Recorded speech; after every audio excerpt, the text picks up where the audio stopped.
Hello and welcome everyone. Thanks for joining us. We're just going to wait another minute or so for people to join. But in the meantime, I will introduce myself. My name is Milana Roberts, and it's my honor to be joining you to help open this session entitled Leadership from the Frontlines, Black Food Sovereignty Perspectives from Across the Food System. Before I begin, I would like to offer a land acknowledgement to open our panel. A land acknowledgement is a way, a simple and a powerful way to show respect and step toward correcting the stories and practices that erase Indigenous people's history and culture toward inviting and honoring the truth. Imagine this practice widely adopted across all events, in cultural venues, in classrooms, in conference settings, places of worship, sports stadiums, town halls. Imagine we were all acknowledging the traditional territories of the Indigenous peoples, the first peoples of this land. If we all did that, and every time we gathered, millions would be exposed, many for the first time, to the names of the traditional Indigenous inhabitants of these lands that we are on, that we benefit from. Not only inspiring understanding and knowledge of the history of this land, but also of the current state and injustices that are occurring every day here.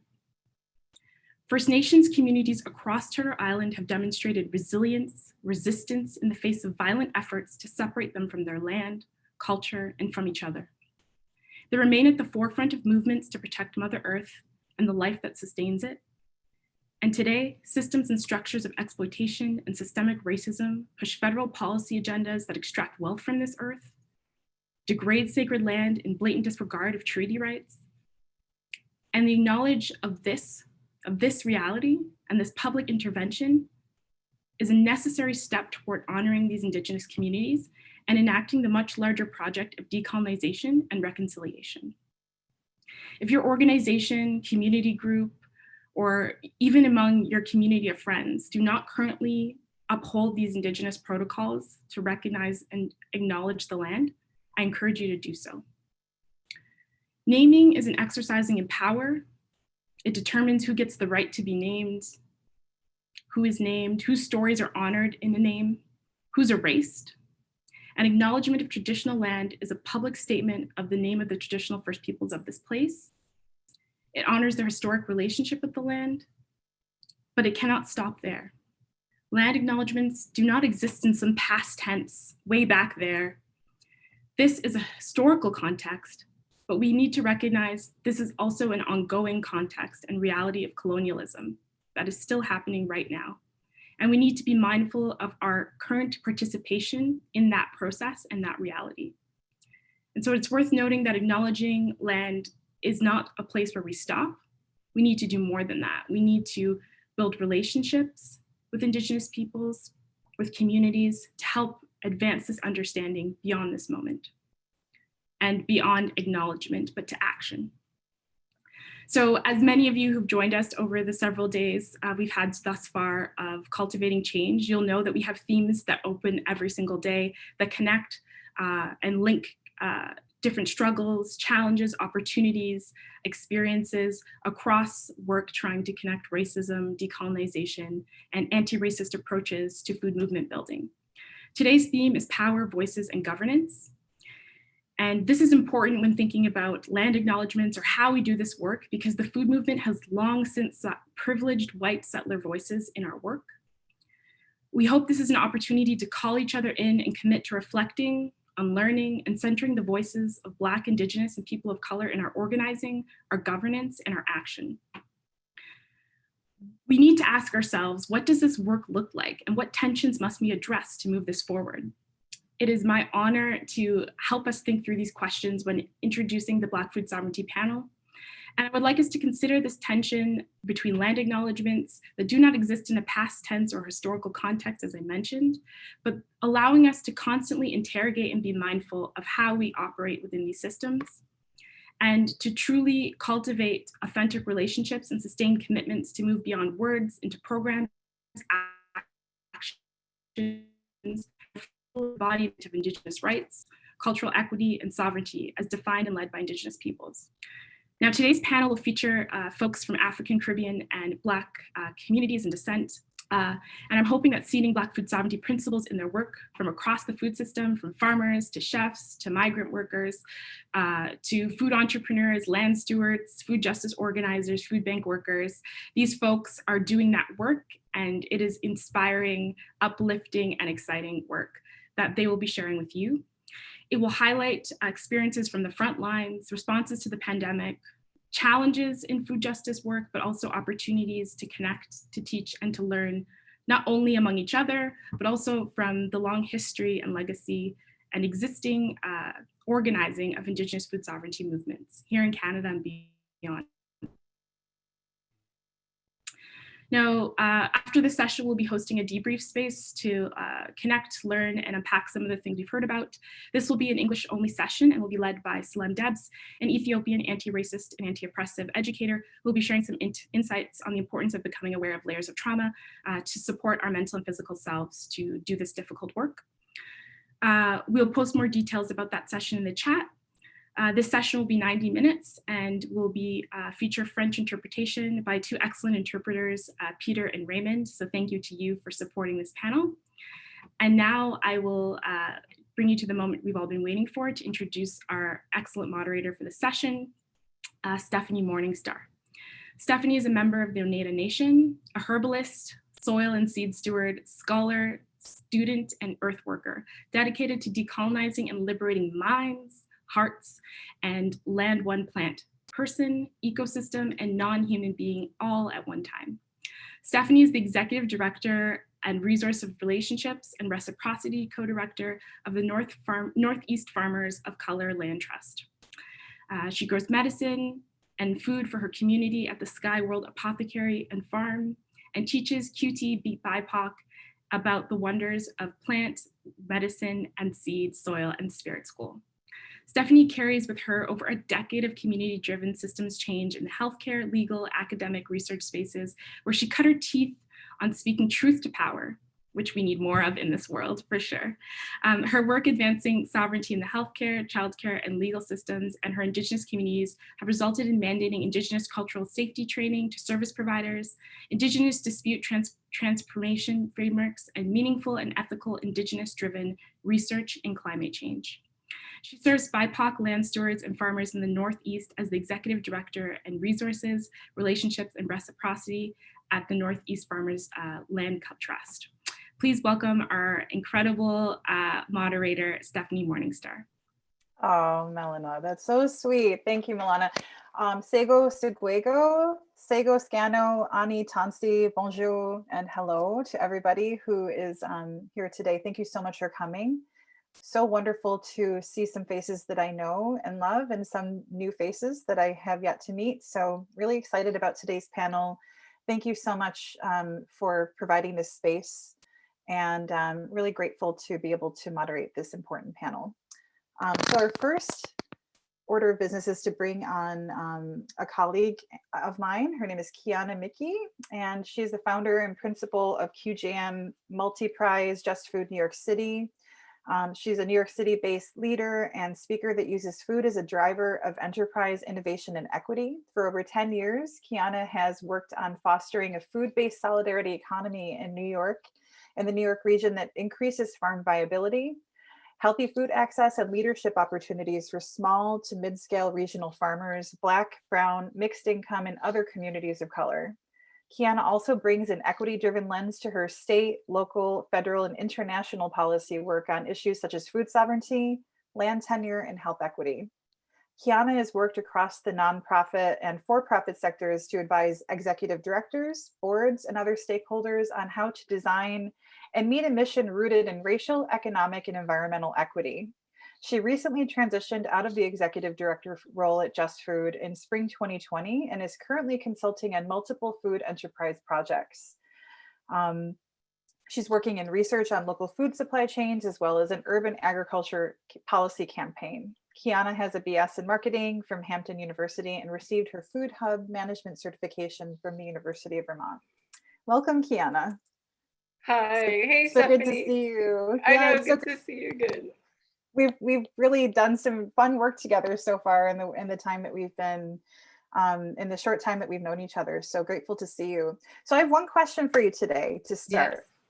start. You said in an interview, quote, "What I wanted to do was to bring equity into the food value chain, to maximize racial, economic, and environmental equity in a food chain." You began asking yourself, what are the strengths and opportunities between logistics and aggregation, policy, people, investment, capital, and equity, and focused your energy on building out those pieces.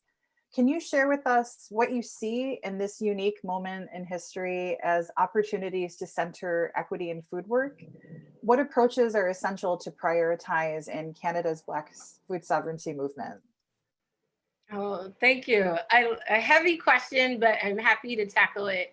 And I want to start from like the rooftop level and hit the ground in my short time. And I think in order to do that, I want to acknowledge the land that I'm on, which is the Lenape land.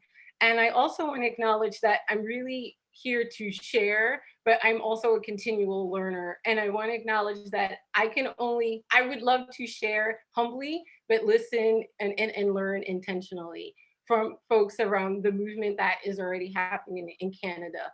I think oftentimes on panels, like folks from America are kind of positioned as experts, and then we kind of colonize the space. So I want to respect and honor what I'm trying to lift up, but also knowing like there's so many things that I can learn from everyone else. And so to transition to that, like I do want to offer gratitude for this time to be able to share and lifting up my voice. I also I want to say to start from a place of fear, and not a fear for us as a community and as a people.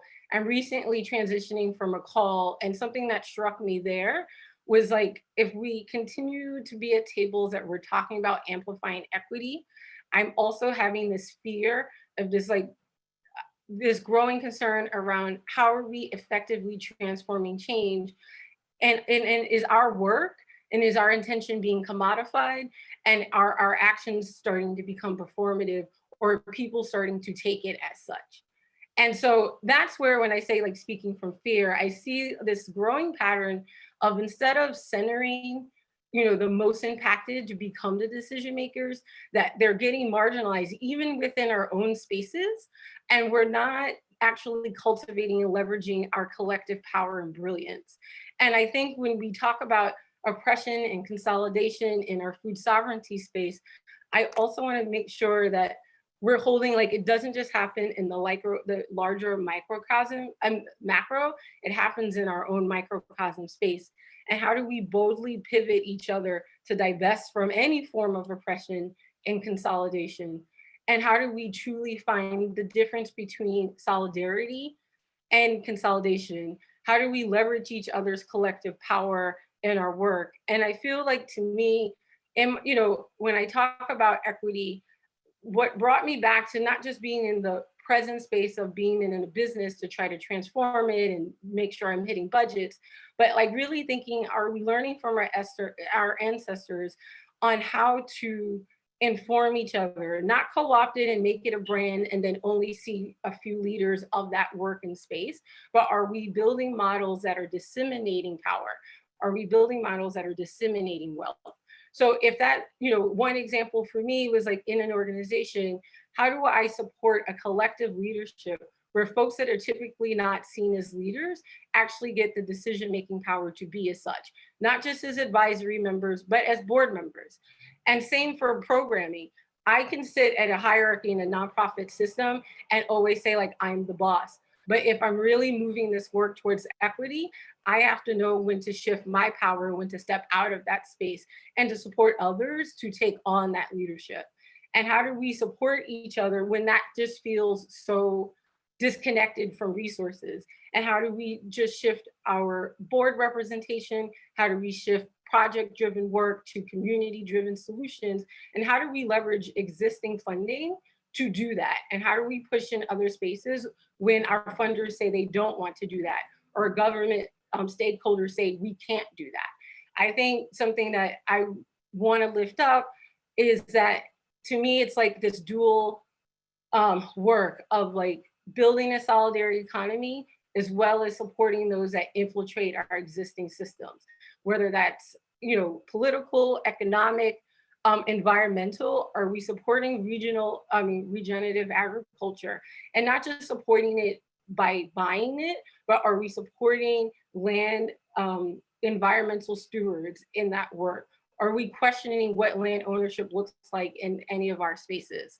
Are we pushing for policies that really speak to regenerative agriculture? And how do we hold this tension between stewardship and ownership? And are we supporting collective work around land, buying and land stewardship? The other thing is, economies. We live in these, a natural, economic, social, and political space. And I think we need to support economies that help us all thrive and maximize our strengths so we can work with each other and not just resource the top and expect those resources to trickle down because we all say we hold those same principles. If these models, whether it's a project or an organization, if these resources of wealth, capital, resources, money, even just knowledge and tools are not being disseminated as far down to the ground as possible, then we'll never get to the sovereignty that we're looking for. And then I'll just, close with just continuing to push on the divestment of charity, because as we see, these models will continue to keep us, in exploitative and extractive systems where then we're pitted against each other, as opposed to really supporting a farm viability as well as a community viability. So I would just end on just challenging the performative and really finding genuine, bold ways to support each other and true solidarity. Oh, I so appreciate that. Thank you so much. I'm going to add something into the chat that speaks to what you were speaking to, especially around funders.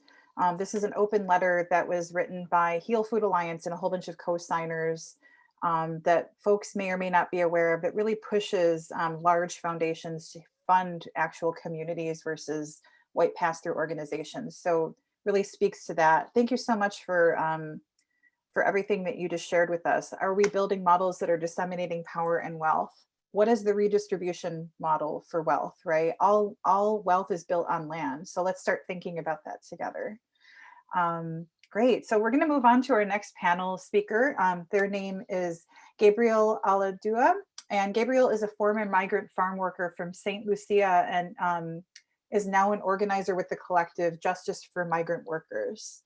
Welcome. Thank you. To everyone in Zoom land today, extra special greetings to you. Yesterday was the 16th, and yesterday was 1 month since we celebrated World Food Day. And because of the pandemic, I'm pretty sure everybody's concerned where the food is coming from, how reliable is that source, can I stay at home longer now? Everybody's concerned, and I'm pretty sure that you too. But because of I have very limited time, I have 5 minutes to take you through the whole world. Gabriel, you just muted yourself, so we can't hear you. Sorry, thank you for pointing that out. So I have 5 minutes to take you through the whole world of the life of a migrant farm worker in Canada. I would like you to distract the moderator so that she only gave me 5 minutes. Let me see if you can distract them so we can go through the whole world. Quickly, I want to tell you that I would like to tell you that my presentation will be in the form of a story. Before I came to Canada, my father was arrested for stealing a cow. He said he saw a nice rope, and when he got home, he checked the other end of the rope. I'm going to check the other end of the rope. He said he saw something looking like a cow when he got home. But for me, I'm pretty sure I didn't come to listen to the life of my father in Canada. You came to listen to the life of migrant workers in Canada. And I want you, as I do that, I want you to put yourself in the shoes, take off your shoes and walk through the shoes. Step in the life of a migrant farm worker in Canada and tell me whether the food that you eat, they represent fair conditions, just conditions. And I want to tell you that migrants in Canada, they're not here by choice. They are forced to. Me, myself, I was forced to come to Canada. And if had I come to Canada by choice, I would be a tourist. A migrant is not a tourist. A migrant is somebody who's forced to leave the country. And these are the three simple things that forced me to come to Canada. Global inequality. There's sufficient resources in the world for everybody. There's sufficient land, sufficient water, sufficient resources. But what happened? Some people see the world as a place that supplies us with all our basic needs, and we should cherish it, take care of it. Others see it as a place to conquer it and to exploit. And that is why I am in Canada. That is why migrants are in Canada. I am in Canada because of a hurricane. What are countries causing global warming and climate change? What are countries pay the price? I was forced to come to Canada because of a hurricane. I was forced to come to Canada because of a man-made institution, World Trade Organization. This is one of so many institutions that push people out of their land. When I got to Canada, I got a telephone number, and because of time, I have to run for that telephone. But I'm pretty sure everybody here have dialed that number before. So the program that forced me to come to Canada is like a telephone number. The program that forced me to come to Canada is also like a tree. Let me tell you a little about that telephone number. The first number in that telephone is 54. I want to tell you the program that brought me and that's bringing most people to produce your foods, your fruits, your vegetables in Canada. That program is 54 years. That program, is called the Seasonal Agricultural Workers Program.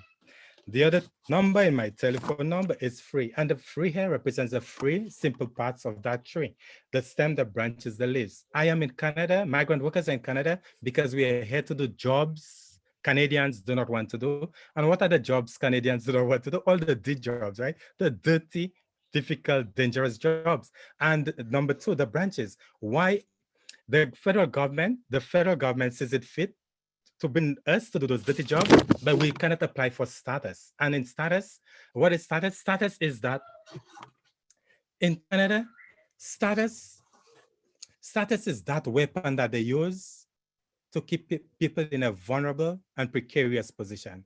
If I have status is a two-edged sword.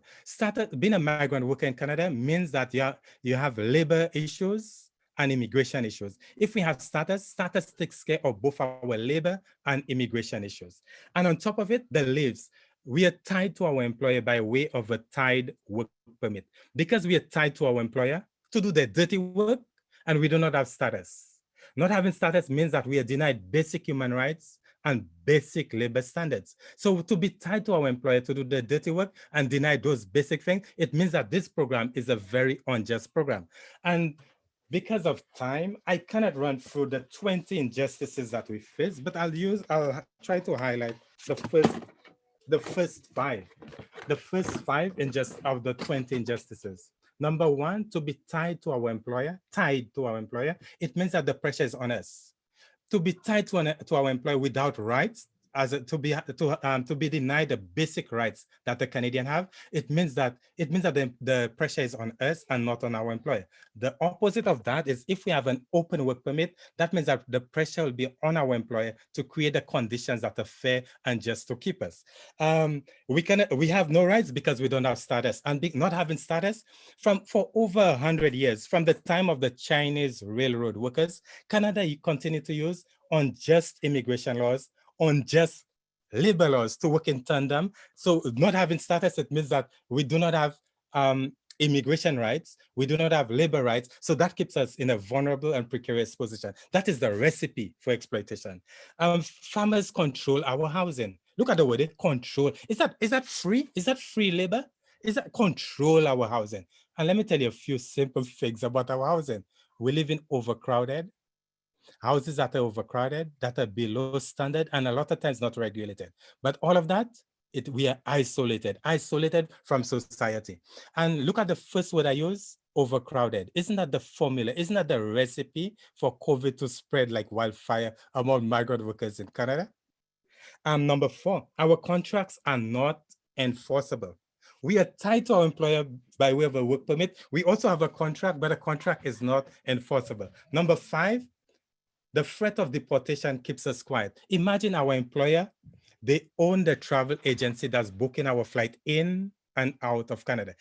So I'm telling you that our employers really are CBSA. They can book our flights in and out of Canada. So this threat of deportation keeps us quiet. And because of time, I want to tell you in a nutshell, migrant workers have been accustomed to that end of the food chain, from the seed. And when I look at the other workers that takes the food to your table, I'm really engaged. My work have been a lot to the planting end, but right now, even on this panel, I'm now being exposed to people along the food chain. Now, let me tell you some of the things that's happening. I've been engaged in picking. I've been engaged in packaging. I've been engaged in picking, packaging. It's people of color who are engaged in processing. Who are the people that are engaged in your food, in the distribution of your food? When you go to the restaurants, what are people involved in the preparation of your food? When the plants are planted, who are the people taking care of your food before it comes to your plate? Look at here are some of the qualities that unite all of us along the food chain. One, people of color. When I look at all the people, all those activities along the food chain, it is people of color. It is people who gain minimum wage. It is people who have precarious status. It is people who work really long hours. It is people who have language barriers. They cannot navigate the system, language barrier. It is people who do non-unionized work. It is people that myths are used against them. For example, we live like kings in our country, or they're here to take all the good jobs. It is people with poor housing or expensive housing. I just told you a little about our housing. It is people that are pit one against the other. Let me see. We're pitted one against the other. And what happened is they pay us minimum wage to keep us poor. Isn't that the formula? When language is a barrier for you and you're poor, isn't that the formula, the best place to have people to exploit them? It is people who are generally, they want people who are illiterate. Which system? Isn't it in capitalist countries that you have illiteracy? Isn't that by, don't we have enough resources to have to take care of everybody's need?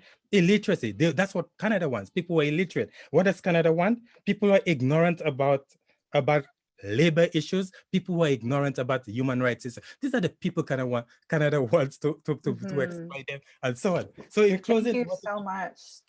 I'm in so closing, sorry, Gabriel. We're actually out of time. You have the best presentations too, because they're so visual and they're so engaging. And I want you to just keep talking, but we also are out of time.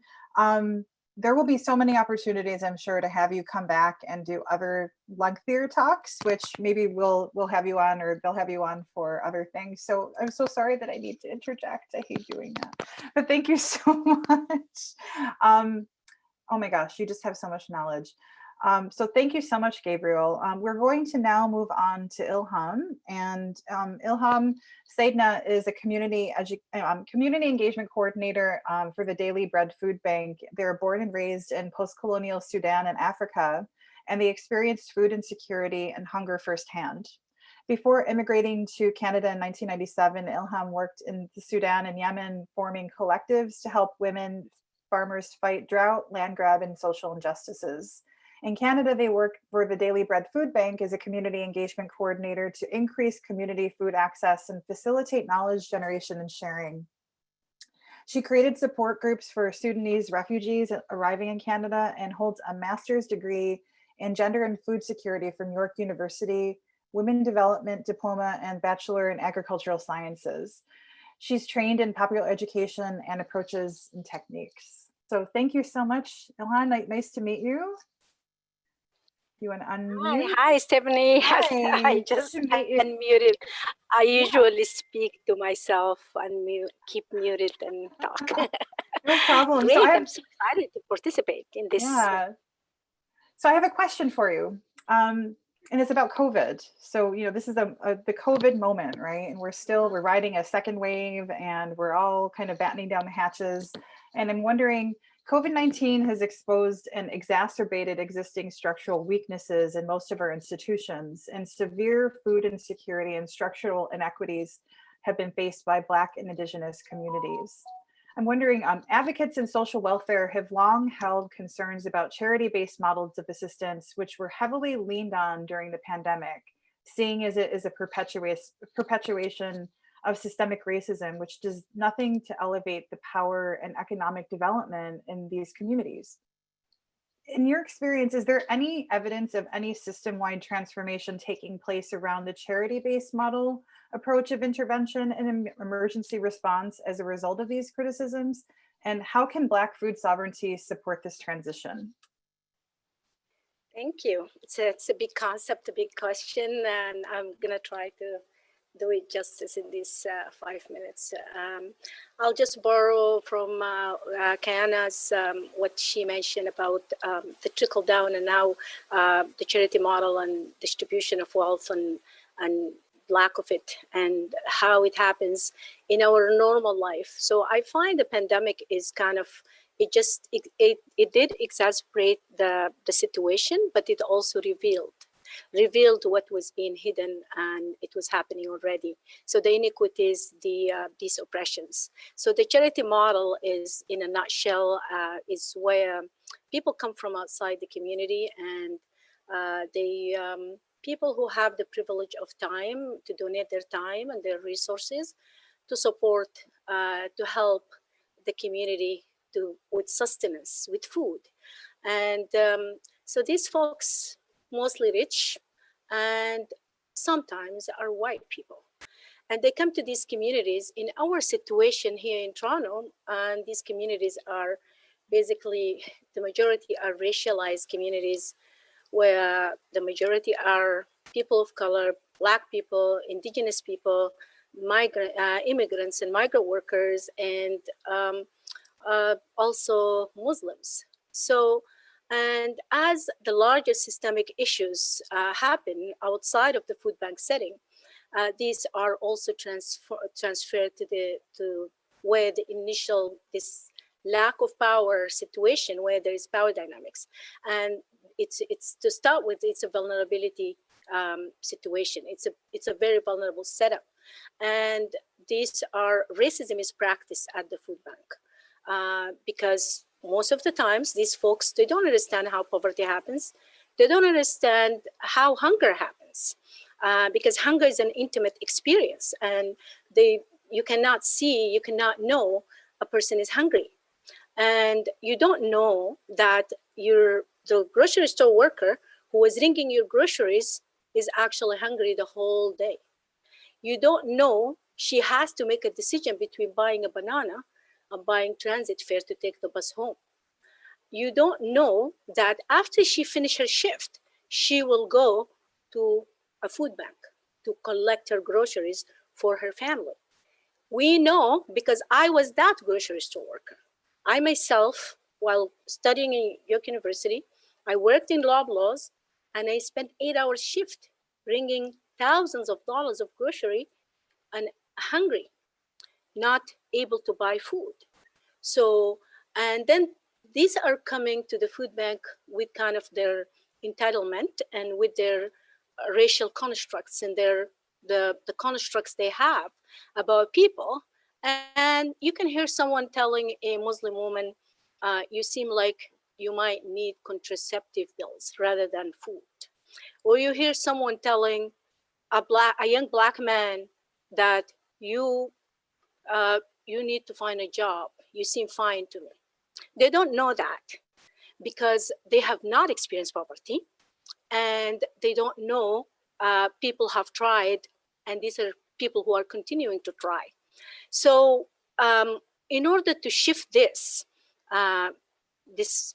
power issue, we try to ask our members to include the community they serve as volunteers in their program, in the decision making in these programs, and also to include or seek these groups to become members of our network in order to empower them to distribute this surplus food, because we live in a capitalist model that's already unjust. The food system is unjust. The economic conditions are unjust, and we need policy change, we need systemic change, and it will not happen today because hunger happens today. So we try to include these groups to come to us, and we all work together to do advocacy research and to tell the stories through what we call Who's Hungry. So we have a report that we publish every year, Who's Hungry report, and 2020 Who's Hungry report was published yesterday, Monday. People can go to dailybread.ca to read the 2020 report. There are fascinating stories there talking about how poverty happens, how hunger happens in our society. And because we need to educate these policymakers, because the policymakers are just like these traditional food bank workers who don't understand that the grocery store worker, she has tried and she continues to try, but she's still hungry. And in some situations where we have food banks that are in buildings that are, the majority of the residents of the building are people with cognitive abnormalities, what they call mental health problems. And we include these folks to participate in volunteering for the program. And they love the experience and they participate, providing support to their peers. And in this setting, talking to yourself is not actually something that's unsafe. So, and everyone accept one another because they know these are the safest people. And they know these are people who have big hearts. In one program, I can share with you the story of a guy named, I can call him Jason. He's a young Black man who used to work for Sick Kids Hospital, and he started hearing voices, and he lost his job. He became a resident of these buildings. He volunteers at the food bank. So these policymakers, because they don't understand, or these food bank workers who are actually coming from that unjust food system, unjust capitalist model, they will be coming and expecting Jason as a lazy person. Mm-hmm. And they don't know he's a person who has tried, but unfortunately he couldn't continue. Mm-hmm. I'll hold it here. So thank you. Thank you so much, Ilham. I wanted to share with everybody, if you haven't looked at the chat, that Erica has shared the Who's Hungry 2020 report as well. So thank you for bringing that to light. Thank you for your wisdom and your words. And we're going to move on to our next panelist, Bashir Mounier. And I wanted to say, in lieu of reading a bio, we're going to play a video. So I think we're ready.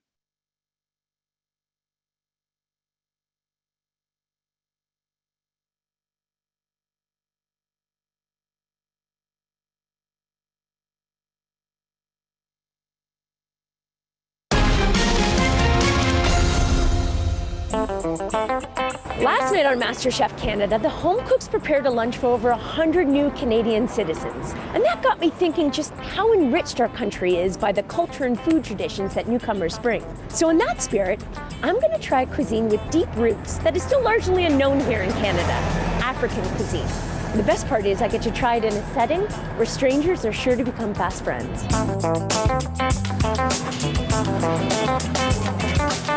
You must be Chef Bashir. Hey, hi, nice to meet you. This is my son, Hamza. Sorry, your son? Yes, it's my son.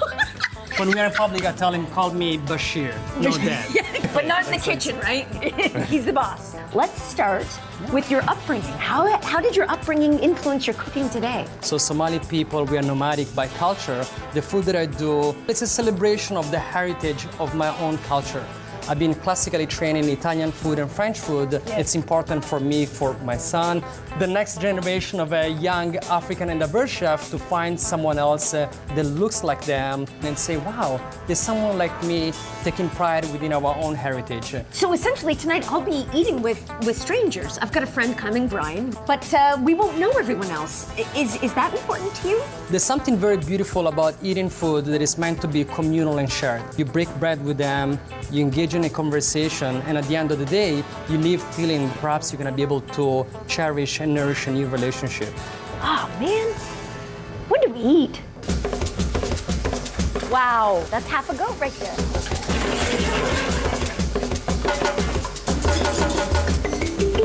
What? This is just for you. We got a couple more coming up. To carry on the theme of a nomadic supper, organic cornmeal. That in Somalia is called sor, Ghanaian style yams and black eyed peas. This goat right here comes from a halal farm in Milton. My wife Asha, she's always telling me, if you cook food that is close to your heart, they will come. You guys enjoy it and we bring you the cake. Let's do it. This is beautiful. Thank you so much. So good. Oh, good. This is what I wanted. This was one of the most memorable dining experiences I think I've ever had. Thank you very much. It was such a joy. Here you go. Should make a little toast. Is there something special that we should say? Wa mahasan tahay. Yeah. Wa mahasan tahay. Cheers. What he said. Yes.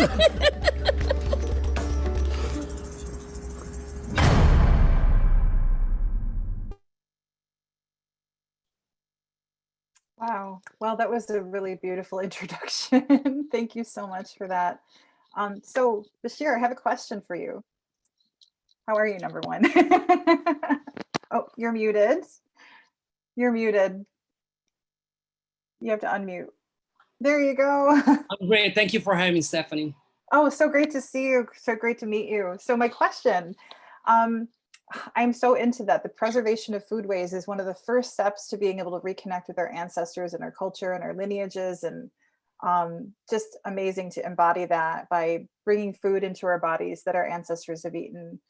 So the preservation of foodways, the methods of growing, cooking, preserving, and serving food are all important ways of resisting, memorializing, and reimagining culture and history of Afro-descendant peoples. Can you tell us, you did show us a little bit in that video, but can you tell us a little bit about what this looks like in your work, and how have you manifested these approaches in a Canadian context to cultivate knowledge and empowerment in diasporic Black communities? And what can be done to further elevate this type of work? You don't have a lot of time, I'm sorry, but I'm sure your work speaks for itself almost. Yeah, I've been working in Toronto for the past 25 years as a chef, but for the past 10, 15 years, I've been focusing a little bit around what's the contribution of African food in the world. There's always been a shame, stigma, and taboo. I grew up in an Italian boarding school. I'm an indigenous of a Somali culture.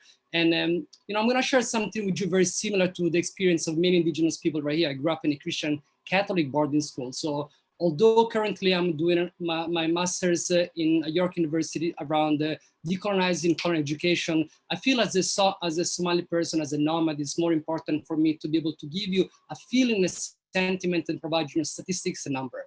So imagine a 5-year-old boy, me in Italy, surrounded by nuns, ready to eat my first meal in the boarding school, and I'm picking up food with my hands, overjoyed to eat.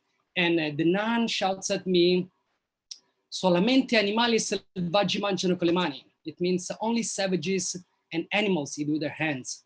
So that kind of memories of this sentiment about myself being considered as a savage, as an animal, it kind of stayed with me and resonated for many, many years. So food has always been the tool for me to heal, to empower myself, to share with my own community, to show the relevance and the contribution of African food around the continent and also in the diaspora. I've done also research with the Greenbelt Fund of Ontario, with the Ministry of Agriculture, showcasing who are those communities in Ontario that grow in food that is also culturally appropriate. For my own positionality as a chef, I always think around Black food sovereignty. But while I'm thinking about Black food sovereignty and the right for people to grow food that is a culture appropriate to us, I also reflect what does it mean being on Indigenous land. So when I'm growing food that is a culturally appropriate to myself and to my community, how does my food affect and impacts also the biocultural diversity of Indigenous land as well. So there is no day that I cook or that I act or I teach my Joe Brown College students without really reflecting about my own position and my own right to grow food that is a culture appropriate to me. So I'm not sure if Gabriel wants to show the brochure that I have, and the brochure really showcases who is doing meaningful work around the food in Canada. So specifically here in Ontario, the southern climate of Ontario, the land is very beautiful, and we can grow actually 70% of the world crop. So this brochure right here kind of showcases, if you can just scroll a little bit, Gabriel, very briefly, who are those Black communities and people of color who are actually making food that before was not commonly grown in Ontario. So the work that the African Food Basket does, we currently grow in okra, we grow in callaloo, we grow in hot peppers. And as a chef, you cannot imagine how meaningful it is as a Black chef to be able to design and create food that you can also identify yourself. So if you can scroll a little bit more, this is a whole list of people that look like me that are actually making meaningful work within the agricultural system as well. As a chef, we're always thinking about creating food that is beautiful, that is meaningful, that is delicious, but most of all, to be able to really reconnect with the land. And with the work that Gabriel was talking about, the work of migrant workers, it really allows me to be really close at home to find not only food that is wholesome, that is natural, dense nutrient and organic, but also to be able to understand the experience of those people and racialized of color in the agricultural sector. So I know that I don't have much of a time, but this is me in a small shell to share my love and affinity for everything that is Black around Black food sovereignty as well. Thank you. So amazing. Thank you so much. There are just so many amazing, powerful people on this panel. I love it. So grateful to be here. We're going to move on to our next panelist, and that is Isaac Crosby. So Ani Bonjour. Isaac is also known as Brother Nature. Such a great other name, and comes from a small farming town called Harrow, Ontario, which is located 30 minutes south of Windsor. Isaac is proud of his Ojibwe Black Canadian heritage and looks forward to sharing their histories. He also studied landscape and horticultural technology at Humber College and currently leads the urban agriculture programming at Evergreen Brickworks. He incorporates traditional First Nations farming with his colonial education to grow great crops, to teach others, and to do his part saving the earth. So, Ani Bonjour, how are you? Ani. I'm well. How are Great to you? see you. I'm well. I'm well. Good to see you here. And love the corn in the background. It's so beautiful. So I have a question for you. Yes. Okay, so it's a little long. Environmental conservation organizations are involved in many of the existing initiatives aimed at building Indigenous food sovereignty. These initiatives may involve showcasing and or scaling up pilot projects around sustainable practices.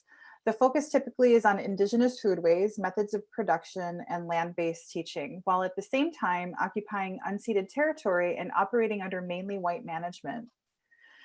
How are organizations managing that tension, and how do these initiatives substantially contribute to food sovereignty in your view? Why do we see a scarcity of Black food sovereignty work in these spaces, and are you detecting any changes in this pattern? Maybe also, what would meaningful supportive food sovereignty that bridges Black and Indigenous movements look like in these spaces in your view? We were talking a little bit about Black Indigenous solidarity before folks came on. How can we weave together these shared histories of struggle, displacement, and colonization? All right. So, has the clock started? I'm on. Here we go. All right. So, let's do the first one first. How are the organizations working with this? I'll tell you right now. Where I work, we've been focused on Indigenous food sovereignty. I've been working with the INAC, Indigenous Northern Affairs Canada, for the past 3 years to indigenize brickworks. So we've been doing it. It's been working. It's working. So now the focus is on people of color, on Black people within the GTA, Toronto GTA, and how can I get them down there? So the organization at first is kind of a little bit leery and weary about taking on that because they didn't know how to approach me or how to approach that delicate topic to them. And I told them it's not really a delicate topic. It's only a delicate topic because you have not talked about this before. This is actually a reality. Indigenous people, we all know, we are going through a lot of food insecurity. We're trying to take back our food, but not just us. It's also Black people, people of color within Canada, who are going through the same thing. So we're slowly working our way to incorporating everybody. I mean, within the organization, within the funding that I got, I went back to INAC with my team and I said, can we for at least a few of these programs, have people who come from other places? Because we need to, as Indigenous people, we need to school everybody on who we are, on our treaties, on our land, and how we take care of our land. Because we realize that we all have one common oppressor, and we keep forgetting that. We have this common oppressor. If it's the government now, it was a white government back then. And they are trying to throw us all into the same pot, mix it up, and give us all the same thing. When they can't do that to us. Even though we need the same thing, we all need something separate because we did a lot of work separate and together. That's the one with the organizations taking it on. And also we'll talk about how we can work together. We need to realize that within North America, within big and small turtle islands, that Africans and Native people, when settlers first came over here, one of the first things they did was to make them marry, intermingle, and breed. You have to remember that. We have a shared history, a very common shared history. where for a long, long time, we actually worked together to fight against our oppressor. But somewhere along this line, somewhere along our timeline, we forgot that connection and we started going separately. But we still have the same oppressor who's still playing the same games with us by trying to keep us separate. But now that it's 2020 and there's more and more Black, Indigenous, or Afro-Indigenous, whoever they want to call themselves, we are stepping up and saying, hey, we can't do this anymore. We are all bonded together. All of us that have had to deal with this oppression, we all know what this oppression feels like. And right now, we got to look at our food and how we can work together and build this food together. Because a lot of our food systems, a lot of our food comes from the Americas and has spread around the world. Let's take a look at that. Let's take a look at where the food actually comes from. So in my programs, I make sure the Indigenous folks know where the food comes from. And then from there, we track it around the world and bring it back. So when it comes to the future for me at Evergreen Brickworks, our next programs are going to include Blacks, are going to include people of color, because that's how I put it within the program, because I realize we are missing this. We are really, really missing this. We are missing the coming together of everybody, because we are in this construct Canada, this construct country called Canada, and we're supposed to work all together, but for some other reason, we're not working together because we're being pushed apart. But we see it as a commonality amongst ourselves that we are actually the same. We have to approach this the same and come together and tackle it the same. If we do not, we are going to be stuck in this loop again for another 40, 50 years. We got to get out of this loop, which is what we're trying to work for now. And I love the fact that we're talking about it. I love the fact that the Black and Indigenous are actually working together and going against the so-called status quo, whoever they may be, and tackling them on and fighting together and joining back together. It's going to be kind of difficult. I always tell people it's going to be difficult because racism has been on this continent for 500 plus years. It's not going to go away overnight. Our food injustices are not going to go away overnight. We got to keep on it. As one person said during this whole struggle, even though we've come to a part of the end of our struggle, we got to keep our foot on that gas, because what's going to happen now is people are going to give us a little bit of band-aids. We can't, no more band-aids no more, especially when it comes to food injustice, especially when it comes to food security. No more band-aids. Either we are at the table permanently, or we are going to keep doing this for another year. Then we have to find our own way of doing it. I think I have like 20 seconds left, and I hope I hit all the questions I wanted to. I want to say this is an amazing thing to talk about. We need to keep this going forward. And like I said, no more band-aids. Band-aids don't work. They just cover up a scar that's still there. We need to heal.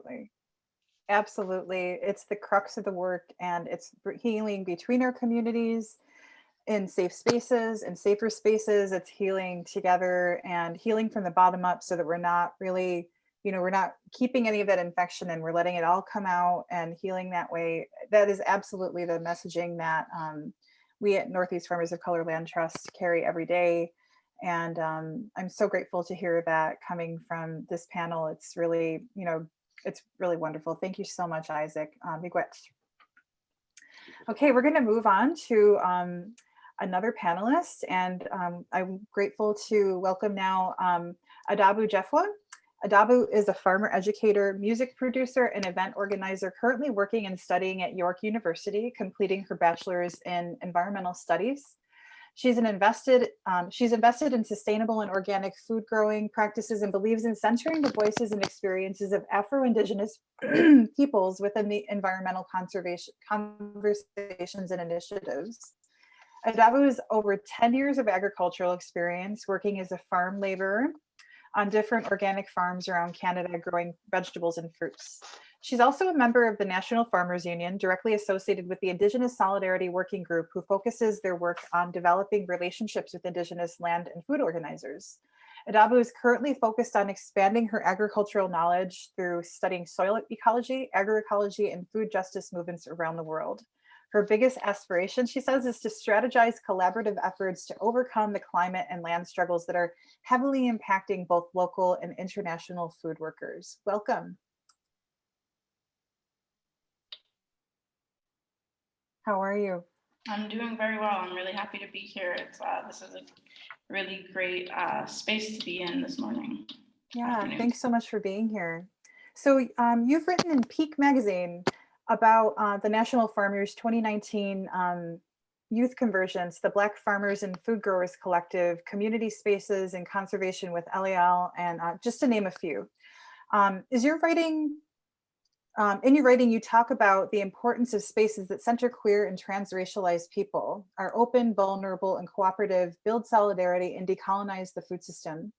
One quote that stands out is, quote, "Cooperative relationships between Indigenous peoples and settlers requires building trust and meaningful long-term relationships. Only then, through true solidarity based on personal connections, not based in a self-satisfying identity of allyship, can a strong foundation be established for developing alternative systems that center around land and food sovereignty for both Indigenous peoples and Canadians." Can you tell us more about how organizations you've worked with, like National Farmers Union, Food Share, BFFGC, are doing the work of creating spaces for the community as you described? Can you, how do you envision this work could be done better or differently? Yeah, so I have worked with the NFU doing the Indigenousality working group stuff, which actually, yeah, we've done a lot of work to engage with Indigenous land workers and organizers to develop different webinar series to share knowledge, to create spaces that engage both settlers and Indigenous people. When I worked with Food Share Toronto, I worked with them for a couple of years during their school grown program. And I found that a really inspiring and powerful space to participate in because it centered around youth, centered around predominantly Black youth and marginalized youth. And for me, that was one space that was really amazing to see how much freedom the youth were given to engage with us as kind of supervisors or organizers or facilitators, to ask them, how would you like to learn about food, about land, about colonization, because that's all very much intertwined in our experiences of food and land. And so that was a really incredible space to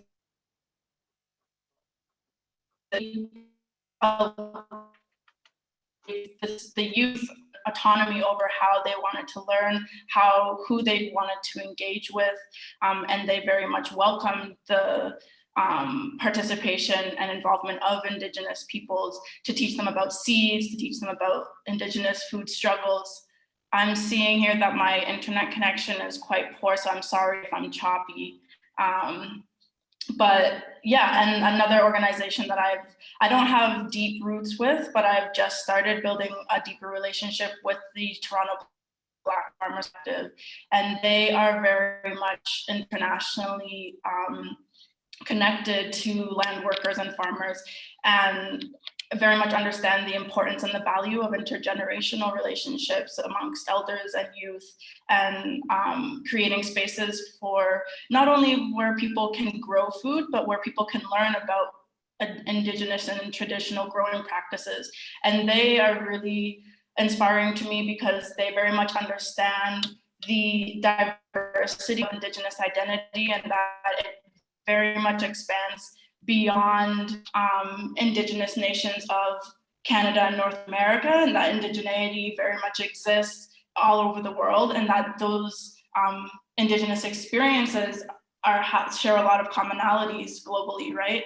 And so their focus recently is to raise funds to build a food hub where they can serve their communities, which is in North York, Toronto, where they have their farm at Downsview Park, and they're interested in building this food hub in order to have a community space that not only allows people to access the food that they're growing, but also allows a community space for programming, for educational purposes, and to invite people from different parts of the world. I think right now they're interested in inviting someone from Chile who is very well practiced in agroecology.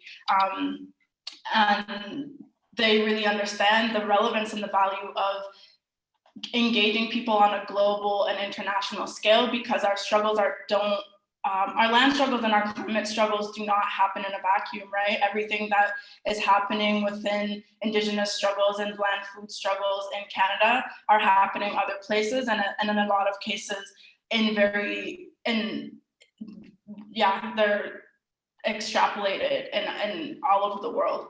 And so for me, that's a huge area where I can see improvement for organizations that work with that land food justice work. I think it's very important that organizations really put in a lot of priority and intention to creating spaces for intergenerational knowledge sharing and skill sharing, for having conversations around how experiences are related to one another on a global scale, on a local scale, and really really understanding the importance of learning from each other, and in terms of how solutions for the climate crisis and the land and food experience and improvements for people to build beyond the local food struggle and to really broaden their scope in terms of understanding that we can't ever achieve anything just in one small local circle. Although that is very important and local relationships are incredibly important, there has to be a broader scope where we all are working collectively together to share knowledge and to understand goals and how we can help each other and support each other to make real progressive change on a large scale. Absolutely. That was so brilliantly said. Thank you so much, Adabu. That's planting those seeds together in an intergenerational way where we can allow that knowledge to self-sow versus holding it and gatekeeping it is so deeply important. So thank you so much for bringing that to light. We're going to move on to our final panelist question, and then we're going to open it up to a panel question for everybody. So our final panelist today is Jessica Hepburn. Jessica is a multiracial Blackish, Jewish, Scottish intersection of ancestors working to craft a culture of care, abolish white supremacy, redistribute wealth, and replace capitalism, colonialism with community goodness. Her days are spent feeding people, caring for community, serving up radical books and biscuits with a warm welcome at the Biscuit Eater Cafe and Books. It's a rural cafe and Black-led bookstore that she co-owns with family in Mahone Bay, Nova Scotia. They're also honored to be the secretary for SEED, the South End Environmental Injustice Society, a society dedicated, started by Louise DeLille and featured in the documentary There's Something in the Water, based on the book of the same name by Dr. Ingrid Waldron. SEED is working to ensure access to clean water and reparations for Black residents of South End Shelburne, home of the oldest free Black community in North America. Her work looks like mothering family and community, organizing support, events, and advocacy with BIPOC South Shore, stepping up as the only candidate of the Black descent for any party in Nova Scotia during the 43 federal election of 2019, organizing creative economies with maritime makers and Oh My Handmade, holding governments, leaders, and companies like Etsy accountable to ethics and human rights, and questioning everything, writing and reading as if her life depends on the words, and it does. So welcome so much, Jessica. It's so great to Thank you so much for having me. Yeah, it's so great. You're just on fire. Question, and I just loved your bio. Thank you. You've been operating the Biscuit Eater Community Cafe since about 2016 and formerly a big player in the Etsy maker movement. Now also heavily involved in politics, running as the local NDP candidate in 2019. Nova Scotia has seen a lot of conflict and trauma in recent months, from the pandemic, the mass shooting, and the Mi'kmaq fishery conflict, and the racial tensions underpinning regional politics, such as the defections from the NDP to the Greens, which is no small irony. Installation of Black Lives Matter murals and petitions for the street name changes to confront Lundberg's colonial history and racism in the community. You've described your days as busy feeding people, coordinating housing, advocating for vulnerable neighbors, and better policy throughout the lockdown. How do you conceptualize the connections between this different sorts of work you do and within Black food sovereignty as a movement?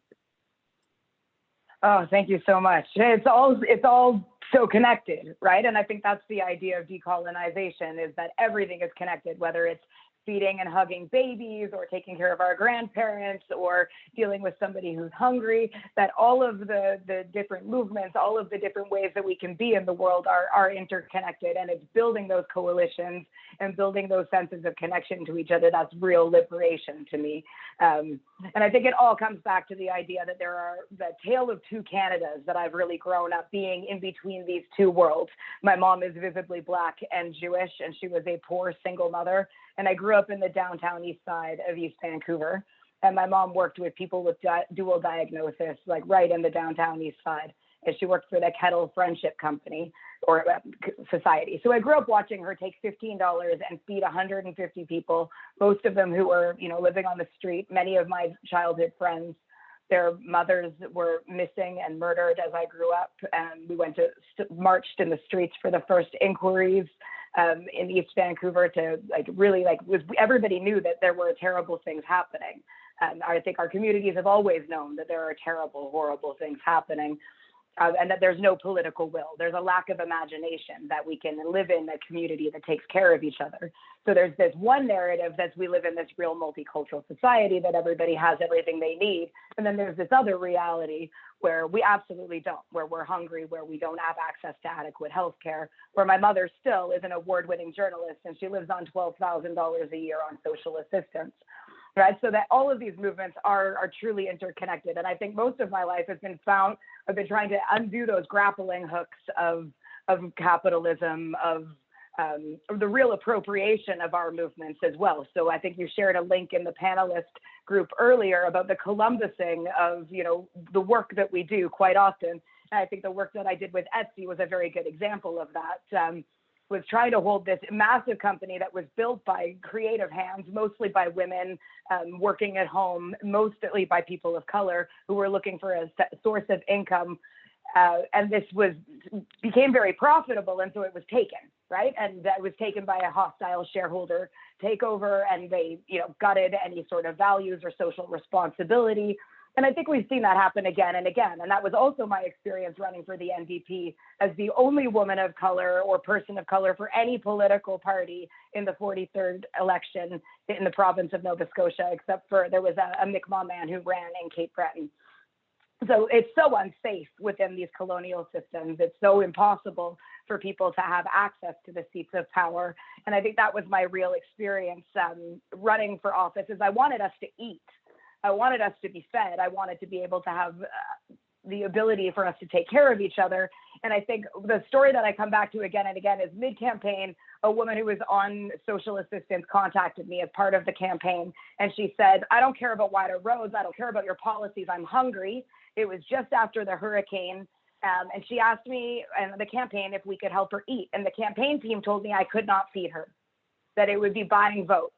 And I was like, I can't even coordinate help for her. And they were like, no. And I was like, that's the hill I'm going to die on. Like, take me out, like, hang me up, I will feed this person. And if that's buying votes, if that means that I don't have a political career, I really don't give a shit. The goal needs to be feeding each other and needs to be taking care of what actually matters. So I think that, I think about Audre Lorde a lot, about how the master's tools cannot dismantle the master's house. So I was a one candidacy for me and done, because I don't want to be part of any system that tells us that we can't feed each other. I don't want to be part of any political parties that don't take the action to feed each other. I want to see elections where instead of going door to door, knocking on the doors, we're going door to door, making sure that people have what they need. Do you have access to healthcare? Do you have enough food? We have a food tent set up right here for you. And I think that's been the driving force behind everything that I've done, whether it was, being an early member of Food Not Bombs on Prince Edward Island as a teenager, or buying the Biscuit Eater Cafe. Because one of the things that I found in working with nonprofits or trying to hold companies accountable is, unless we own those tools of production, unless we own the capacity collectively and together to build resources, then they are quite often taken and they're co-opted, and we lose that ability. So it becomes profitable, but it's no longer driven by people. So one of the things that we do at the Biscuit Eater is we're the only Black-led business in the South Shore that I know of that is a bookstore and that feeds people We're hoping to bring more, but Black history has been hidden in our particular communities. And I think it's very evident in everything from the fact that it took Ellen Page creating a documentary about There's Something in the Water to draw light to the fact that residents of the oldest Black community in North America did not have access to clean water. So I think we are hiding these stories, and it's not that they're not here. I live in Lunenburg, and in July 1st, I created a petition for us to rename Cornwallis and Crichton Street, because I'm sitting in between those right here. And people ask me quite often in the interviews, well, how did you know that there was Black history in Lunenburg? How did you know that there was Black history in Mahone Bay? Like, all of this country has Black history. If you're not seeing it, it's because you're suppressing it. And the goal needs to be not suppressing it, but having these conversations and exploring that history, because we have the solutions. You know, we've managed to eat, we take care of each other, we build community, we share community, and we share our resources. And instead of holding them and coveting them, we need to feed each other. So we got to eat first. Absolutely, absolutely. I love the take on retelling, truth-telling history and place-based history, and really uplifting the languages and the names and the true histories of who built these nations and who built the wealth here, for sure, especially. Yeah. And I want to say just a mad props to your t-shirt. It's fabulous. And I'm like, who else is on there? Because I could see Morrison, Angela, Ward, Walker, and Butler better be at the bottom. That's all I'm thinking is Butler's right here. Yes. Yes. And this is actually Melanin Rising in Vancouver, and she's an extraordinary Black-owned business. Beautiful, beautiful, beautiful. Thank you. So we have one more question, and I just want to clarify with Erica, but I believe that this question is for each participant, and it's 2 minutes apiece. Can somebody confirm that for me, please? Yes. Okay. So this is a question for each panelist. You have brief 2 minutes to respond. And you can just do popcorn style, whoever feels like answering first. I don't want to dictate who answers first. And this is the question. What call to action would you share with the Cultivating Change audience here today? We have 130 people here to send this message to. So settlers, Black, Indigenous, POC, immigrants, academics, policymakers, advocates, land defenders, community food workers, government. I noticed some of the names in this in our audience, and I know that these are people that want to hear what you're saying and perpetuate that in their communities and deliver that. What would you ask of them to advance this movement and your work? So who wants to start?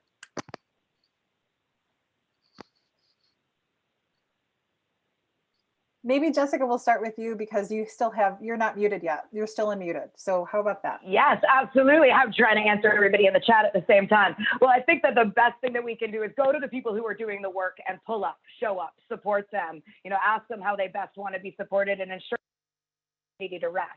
I had one person ask recently in a wonderful chat is, what have you done to enable Black women, Indigenous people to rest recently? How are you making opportunities for that to happen? There's so much trauma, there's so few opportunities for that real regenerative rest. And I think that is one of the big things. Fannie Lou Hamer said that people say that I'm behind you, but I don't want to know that you're behind me. I want you to be with me, because you could be 10,000 miles behind.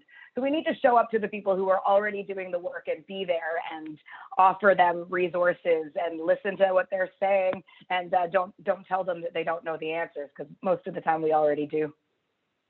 Rest is so deeply important. Oh my gosh. I think that we really it's so hard to find. We think about the movement and just push, but to the point where we break, right? Yeah. And we can't do that. We have to lift each other up and give each other time to rest. And absolutely. Let's see. What about Isaac? What do you think about this? What would you ask of our audience today to advance this movement and your work? Okay. Well, I'll build on what Jessica said. Show up and show out. We need you to be there for us. We need you to be at these organizations. When you show up, don't be afraid to purchase anything. Don't be afraid to get involved with the organization. If you happen to be in organizations that are not involved with, or you don't know if they have any Black people, any Indigenous people, or people of color in it, ask, inquire about it, and tell them that that organization should be mirroring what's out there in the public, right? Because we have a lot of organizations out there that are still full Caucasian people who are making decisions for Indigenous, Black, and people of color. That we got to show up for that and see if we can change that.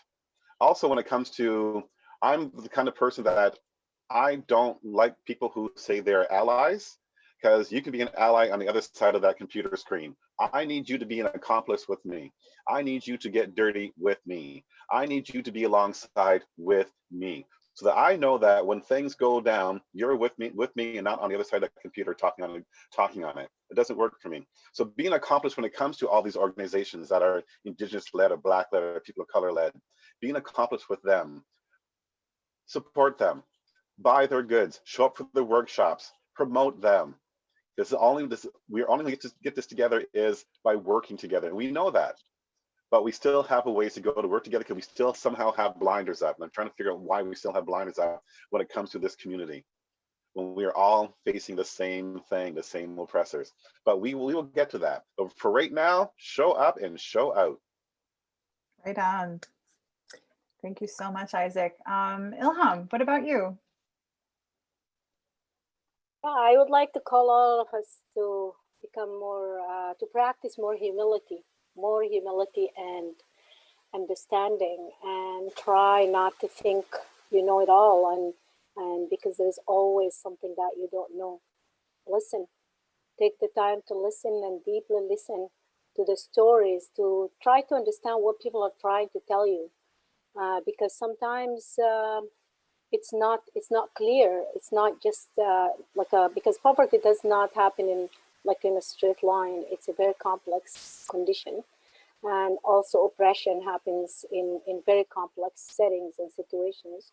So as we all work and we go out to work and support one another, let's practice solidarity, listening and more humility. Thank you. Thank you so much for that. Absolutely. And telling story, right? Just holding space for that. That's the way that we transmit knowledge with one another, and to lean into those experiences and learn into and live into them. Thank you for that. Adabu, same question. What would you ask of this audience today to advance this movement in your work? Just to clarify, can everyone hear me? I had to switch over to my phone. We phone. can hear you. Okay, perfect. For me, I would ask for people to bring these conversations and the topics that we've been discussing today to their kitchen tables, to their workspaces, to their friend circles.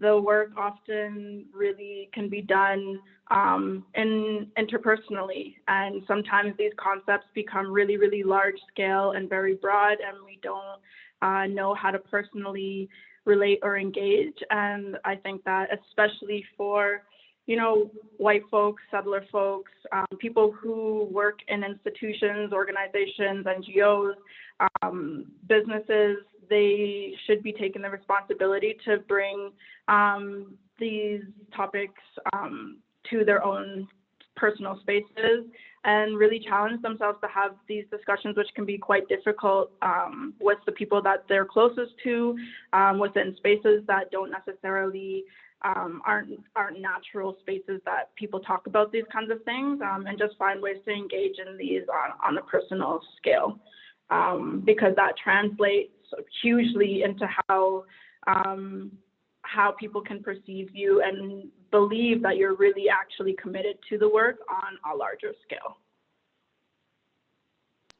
Thank you for that. Yeah, there's a microcosm and a macrocosm, right? And we can do it on both levels.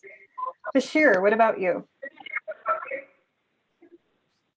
So currently I'm teaching at George Brown College in the culinary program. 65% of my students, they're racialized students.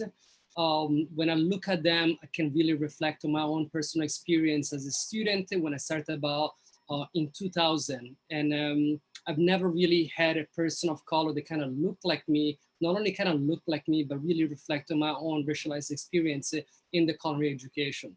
So I'm speaking currently with the faculty and the institution at George Brown College to really making systematic changes within the management level. And for all of us, including the people of color, to be trained in all the different forms of anti-oppression, specifically for myself around anti-Black racism within the institution. So I'm speaking, I'm advocating, I'm trying to find a new generation of food advocates within my students.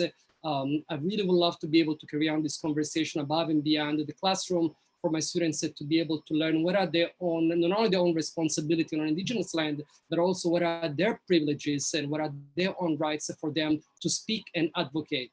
Currently, the education system, the food industry, it's mostly based on a very classist, Eurocentric way of cooking. And I really want to be able to center those voices and to show how those communities in the global south have made so much of an influence. So currently, I'm really speaking out to those people within the institution that holding all the power to ensure that those systematic changes can be addressed and changed as well. Thanks so much, Bashir. Yeah, that's absolutely. We're going to move on to Gabriel and then Kiana. So Gabriel, same question. What would you ask of our audience today to advance this movement in your work? Okay, thank you so much for this opportunity. To my audience, I want to remind you that the food that you eat can be the safest form of your medicine, and it can also be the slowest form of your poison. I want to tell you, once migrant workers are involved in the production of your food, that there are 20 injustices. And they say, as you can see in the food system, they say that we are the bottom of the ladder. Is it a ladder? If it's a ladder, we should be climbing the ladder. We are the bottom of the pyramid. I would like you to watch your hands. Only our hands are needed in Canada. There's power in your hands as a voter. There's power in your hands as a consumer. There's power in your hands as a professional, whatever you do. There's skills and talent in it. I want you to use those talents, those skills, and pressure the politicians at every level of government. These are their unjust laws and policies, to pressure the politicians to change those unjust laws and policies to create a fair and just system. I want to tell you that every time I see this flag, the red leaf reminds me of the danger. Red is danger in my country. It reminds me of the danger that people face in the production of food. It is in the leaves of the plants that food is being produced. So I want you to change that red dangerous leaf and make it a fair and just system by pushing for status. Status is the two-edged sword. It takes care of our immigration and our labor issues to create a fair society. Thank you. Thank you so much, Gabriel. So powerful. And finally, Kiana. Yeah. Same question. I mean, I definitely echo what everyone else has shared. I mean, the one thing that I would maybe add for us to close is, I think sometimes some of the hardest conversations, some of the hardest work happens in our closest proximity to either our love circles, our family, friend circles, or the people that we, are already comrades with. So one thing that I would just like lift up is to charge ourselves, to remind ourselves, like, are we pushing and holding each other as accountable as we can with the folks that it's the hardest to do? And then even amongst those places, are we amplifying or marginalizing? And how do we ensure, whether it's spaces in the workplace, spaces in conversation, that we're making sure that the most impacted and the people who have the most unheralded, the humblest of folks, tend to not take up space? And how do we make sure that they are not just offered space, but they feel that they are welcome in that space? And I think sometimes we have to drag it out of folks, but I think it's really just a way to honor and amplify. And I would just say that it can be really hard to do it amongst ourselves. And I would just encourage, because I think that's where a lot of the change can happen, is in our most difficult moments. Perfect way to end. Thank you so much, Kiana. And I'll just add, as a food systems worker and somebody who works right alongside y'all, two things that I would want to offer from the land access perspective are rematriation of land and reparations. So redistribute the wealth. All wealth, and we're not talking that wealthy in the sense of, like shopping at Nordstrom or whatever, but just, can you feed your family as well? that's wealth, you know, and all wealth is based on land. So redistribute that wealth, redistribute those resources to those who they've been taken from and who need them the most. And that being said, I just want to thank you so much to Food Secure Canada for having me moderate this session. Thank you to all of our panelists, Nyawagoa, Miigwech, for just all of this wisdom and power. I'm so grateful. Thank you, Milana, for inviting me to come and participate, and everybody else, Erica, for doing all the tech wizardry, and all of the participants today. Thank you so much for coming and listening and sitting up under these amazing people. So I expect you all to take these messages and to self-sow these seeds that have been sown today on this almost new moon, and carry this message forward. Many thanks. Thank you so much, Stephanie. You were an incredible moderator, really weaving through the threads between these diverse, knowledgeable, and so impactful reflections from these panelists. I'm so grateful to have been able to sit here and to learn from all of you. And I'm just in awe and so inspired about the future of this movement, this work, and also ready to get busy. There's lots to be done. So I just want to extend my thanks again, including to not just the panelists, but the tech folks we have, our 2 interpreters, as well as the Food Secure Canada staff who are holding this platform for all of us. I just want to remind everyone that we also have some additional space to unpack. I know 90 minutes was not enough to hear from these incredible folks, and hopefully some of them will be able to join us.